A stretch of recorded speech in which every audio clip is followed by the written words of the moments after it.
नमस्कार. सत्या आणि मीराने ठरवलेलं असतं की आता देविकाचा खरा चेहरा सर्वांसमोर आणायचा आणि त्यासाठी आपल्याला जे जे करता येईल ते करायचं. इकडे देविका खूपच घाबरलेली असते. तिच्या मनात खूप भीती निर्माण झालेली असते. ती स्वतःशीच म्हणत असते, का कुणास ठाऊक पण आज खूपच भीती वाटते. असं वाटतंय की काहीतरी बिंग फुटणार आहे.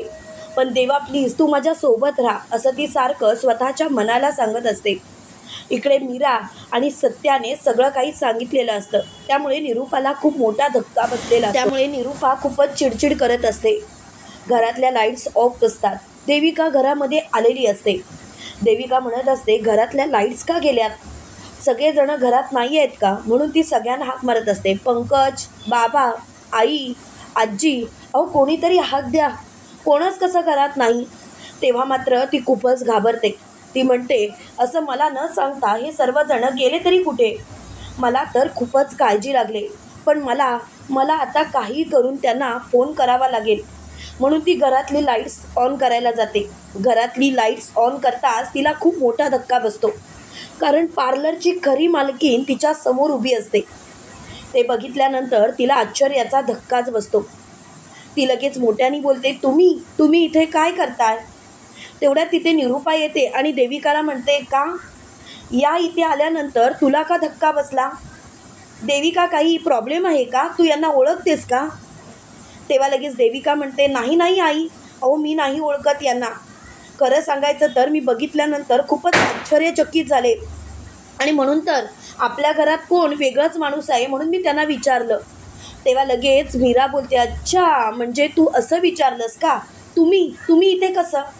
आता सासूबाई, आपण एखाद्याला असा जेव्हा प्रश्न विचारतो तेव्हा आपल्याला तो माणूस कोण आहे हे आपल्याला माहिती असतं, बरोबर ना? तेव्हा लगेच आजी बोलते, मीरा अगदी बराबर बोललीस तू. या देविकाला ना ही बाई कोण आहे चांगलंच माहिती आहे. तेव्हा लगेच देविका मीराला बोलते, मीरा उगाच माझ्यावरती कसलेही आरोप करू नकोस.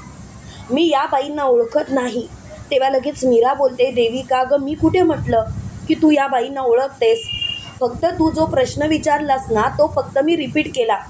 कारण आपण एखाद्याला तेव्हाच असा प्रश्न विचारू शकतो जेव्हा आपण त्या माणसाला ओळखत असतो. यात माझी काही चूक आहे असं मला वाटत नाही. तेव्हा लगेच मोठ्यानी देविका बोलते, पुरे आता काय चाललंय? मीरा तू हे सर्व काय करतेस? आणि मी या बाईला ओळखत नाही. त्यावेळेला ती पार्लरवाली बोलते, देविका गप्प बस. माझ्या इथे काम करतेस आणि तुझी ही दादागिरी मी सहन करणार नाही. आणि तुझं हे वागणं बंद करा, कारण मला तुझं हे वागणं अजिबात पटत नाही आहे. तेव्हा मात्र ती खूपच चिडलेली असते. तिला खूपच राग आलेला असतो. त्याच वेळेला निरूपा बोलते, देविका हे सर्व काय आहे? देविका मला तुझ्याकडून प्रश्नाचं उत्तर पाहिजे, तू मला उत्तर दे. तेव्हा मात्र देविका खूपच चिडलेली असते. देविकाला खूपच राग आलेला असतो. देविका मोठ्याने बोलते, काय झालं? तेव्हा लगेच निरूपा बोलते, देविका मला तुझ्याकडून उत्तर पाहिजे. उगाच खोटेपणा करू नकोस देविका. आणि एक गोष्ट लक्षात ठेव देविका, तू जे काही वागतेस ना ते चुकीचं वागतेस आणि या सर्व गोष्टींसाठी मी तुला कधीच माफ करणार नाही.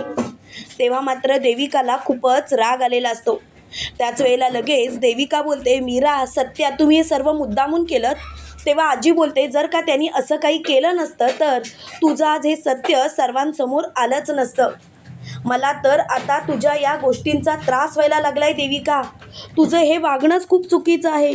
देविका तू आमच्या नकळत पार्लर विकलंस आणि तरीसुद्धा तुझी ही पार्लरवाली मालकीण समोर येऊनसुद्धा तू सत्य कबूल करत नाहीस. देविका खरंच तुला मानलं पाहिजे, एक नंबरची खोटारडी आहेस तू, खोटारडी. तेव्हा देविका बोलते, बस झालं, माझं बिंग फुटलं याचं मला काहीच वाईट वाटत नाही. तेव्हा लगेच मीरा बोलते, देविका गं कधीतरी सुधार, कधीतरी. देविका तुझ्या या वागण्याचा त्रास व्हायला लागला या. तेव्हा लगेच देविका बोलते, माझ्या वागण्याचा त्रास व्हायला लागलाय? माझ्या? अहो माझं काय चुकलंय? मी जे केलं ते या घरासाठी केलं. तेव्हा मात्र निरूपा बोलते, गप्प बस. म्हणजे आजपर्यंत तू माझ्याशी खोटं बोलत होतीस? देविका मी तुला या सर्व गोष्टींसाठी अजिबात माफ करणार नाही. तेव्हा मात्र देविकाला खूपच राग आलेला असतो. देविका मोठ्याने बोलते, आता सगळंच संपलं आणि मला आता या विषयावर काही एक बोलायचं नाही. त्यावेळेला लगेच मीरा बोलते, का देविका, आज जर का मी तुझ्या पार्लरमध्ये आलोच नसतो तर कदाचित हे सत्य आमच्या सर्वांसमोर आलंच नसतं. तेव्हा लगेच मोठ्यानी देविका बोलते, पुरे, आता मला या विषयावर वाद घालायचा नाही. म्हणजे मीरा, तुम्ही माझं सत्य सर्वांसमोर आणण्यासाठी पार्लरमध्ये आला होतात, पण मी तर तुला पाहिले नाही. त्यावेळेला लगेच मीरा बोलते, पेडिक्युअर करत नव्हतीस का? तेव्हा माझ्या पायाला लागलं म्हणून मी जोरात किंचाळले आणि त्याच वेळेला तुझी ही मालकीण येऊन तुझ्यावरती घसरली आणि तेव्हाच आमच्यासमोर सर्व सत्य आलं. देविका, तुला वाटत असेल की तू खूपच शहाणी आहेस, पण एक गोष्ट लक्षात ठेव देविका, आम्ही तुझ्या पुढे 4 पावलं आहोत. तेव्हा मात्र देविकाला खूपच राग येतो. देविका मोठ्याने बोलते, आता सगळंच संपलंय असं तुम्हाला वाटतंय ना, पण एक गोष्ट मात्र लक्षात ठेवा, कितीही काही झालं तरीसुद्धा मी तुम्हाला माफ करणार नाही. तुम्ही आता जे काही वागलात ना त्यासाठी मी तुम्हाला शिक्षा करणारच. तेव्हा मात्र त्यांना खूपच राग आलेला असतो. त्याच वेळेला लगेच मीरा मोठ्याने बोलते, कितीही काही झालं तरीसुद्धा लवकरात लवकर देविका, तू तुझ्या तोंडाने सत्य कबूल करतच नाही आहेस. तू तुझ्या तोंडाने सत्य कबूल कर ना, तू पार्लर विकलंस ना देविका? तेव्हा देविका बोलते, हो हो हो, मी पार्लर विकलंय. माझ्याकडे दुसरा पर्यायच नव्हता. माझ्याकडे जर का दुसरा पर्याय असता तर कदाचित मी मान्य केला असता.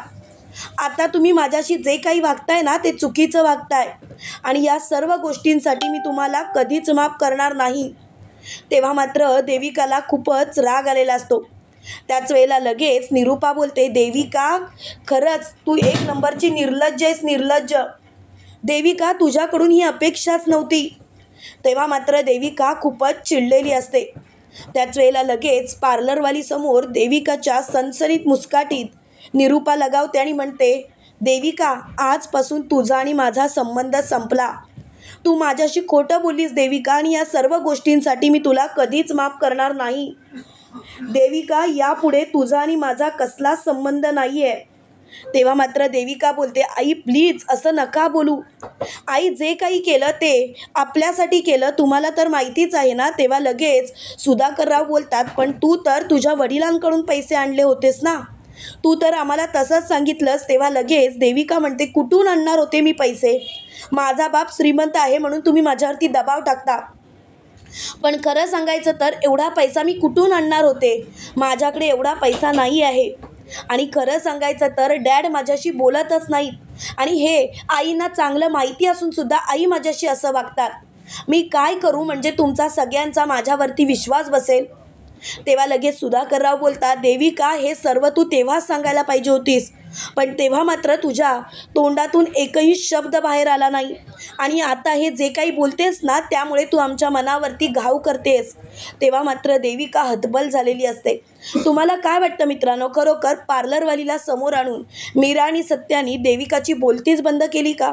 कमेंट करून नक्की कळवा आणि असेच मालिकेंचे नवनवीन अपडेट पाहण्यासाठी व्हिडिओला लाईक आणि चॅनलला सबस्क्राईब करायला विसरू नका. थँक्यू.